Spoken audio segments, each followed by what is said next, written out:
شروع کرتا ہوں اللہ تعالیٰ کے نام سے جو بڑا مہربان نہایت رحم کرنے والا ہے۔ السلام علیکم ورحمۃ اللہ وبرکاتہ۔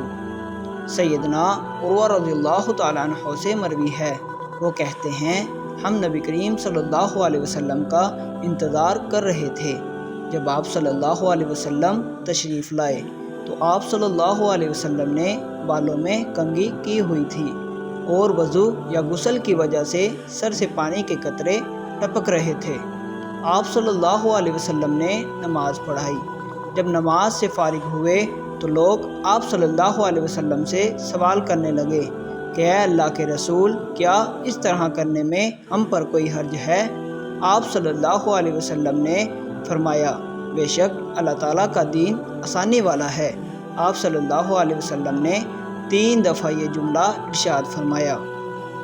سیدنا عبداللہ بن عباس رضی اللہ تعالیٰ عنہ سے مروی ہے کہ کسی نے رسول اللہ صلی اللہ علیہ وسلم سے یہ سوال کیا، کون سا دین اللہ تعالیٰ کو سب سے زیادہ پسندیدہ ہے؟ آپ صلی اللہ علیہ وسلم نے فرمایا، حضرت ابراہیم کی ملت جو کہ سہولت والی ہے۔